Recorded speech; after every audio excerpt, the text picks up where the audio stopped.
From spiritual leaders, presidents to celebrities, societies look to them for sense of direction, and many of us follow them. And while leaders are important and necessary for any structure or organization, there seems to be a blindfold we put over ourselves along with the sense of entitlement to judge. This phenomenon is greatly attributed to an overall misplacement of value on messengers over the message. Hi everybody, this is Shiro from Guided Soul-ution, and this episode is titled The Messenger and the Message.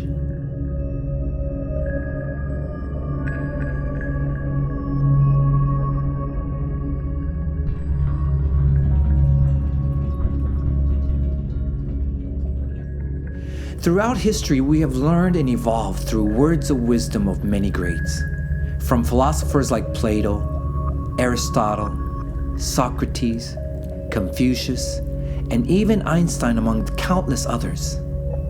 And religions have formed around figures like Jesus Christ, Buddha, and Mohammed, with icons that surface through religion such as Martin Luther, Gandhi, Krishna, and so on.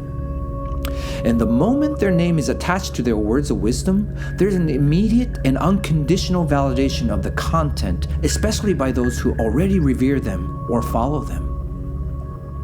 We even see this with celebrity memes on the internet, where some, if not most, are not even actually stated by the name that it's attached to, but is created by those who know that it will make it more acceptable or convincing by doing so. Let's try the reverse here, for example.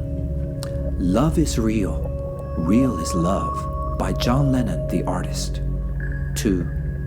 Love is real, real is love, by Tom Smith, my neighbor.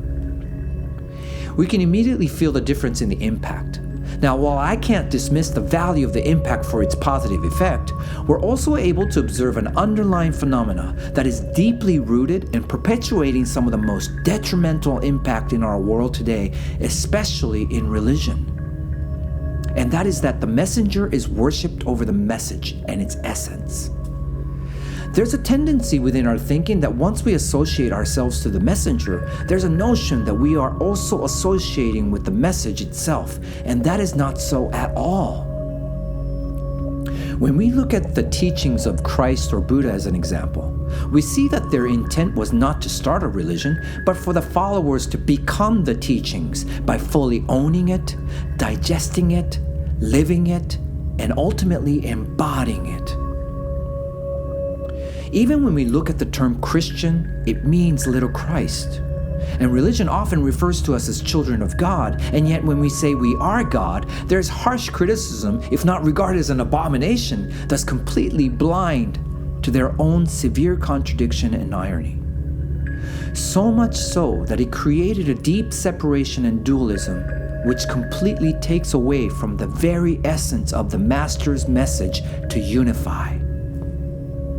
And this is evident mostly in the way followers attack and judge others for not following their one true God.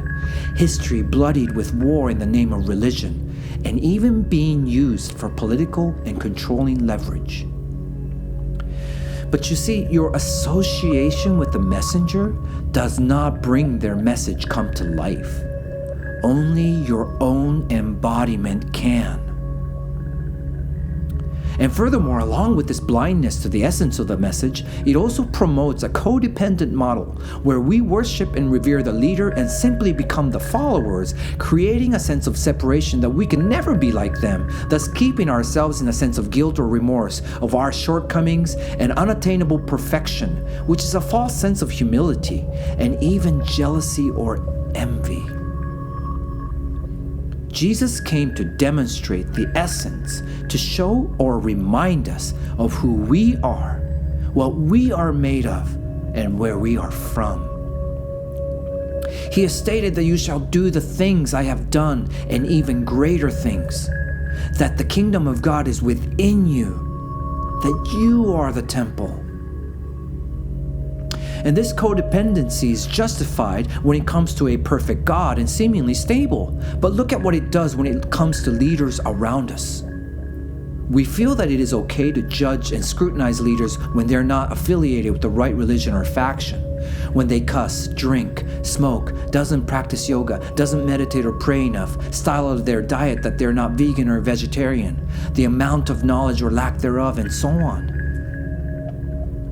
But judgment is often a projection of our own insecurities or lack of trust in ourselves, needing someone else to be better than us.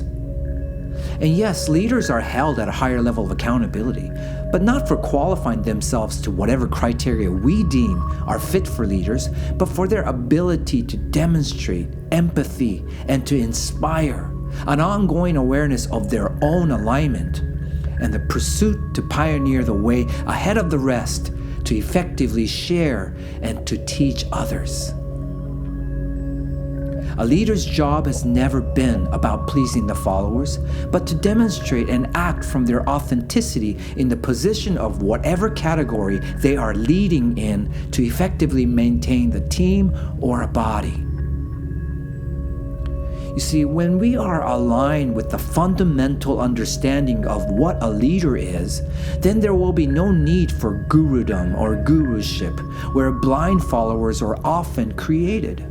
Instead, we hold them in a place of respect for what they are demonstrating for us to be inspired by and for facilitating a better function for the body or the team. Well, people say, well, they are setting an example for us to follow. And yes, that is so. But what good is an example if it is contrived or masked over? And what makes us think that their flaws, shortcomings, or even their vulnerability is also not part of an important example? And let us not forget that we are equally accountable for our own critical thinking and discernment in all of this. We force leaders to hide their true colors because the precedent has already been set with no room for imperfections. Then we wonder why politicians are fake, why it's okay to drag celebrities down for their mistakes, and why it's okay for us to ask for their perfection when we don't even know what that actually means. When we return the focus on the embodiment of the message, our own alignment, which by the way isn't like anybody else, and ultimately remembering our sense of divinity, that we are all a derivative of the source creator, then we will be able to embrace the essence of any message for how it inspires and directs us, not for where or by whom it came from. And this will allow us to observe and work with leaders in its appropriate context.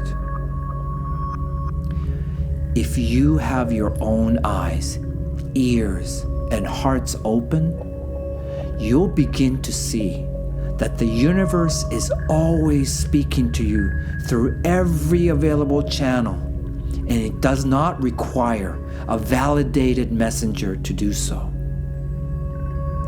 Thank you for allowing me to share my observation with you. Although this is just an aspect of a bigger picture, I hope and trust that this added value to you. If you have any questions or suggestions, please feel free to comment. And if you would like a personal reading and counsel, please contact me at the information below.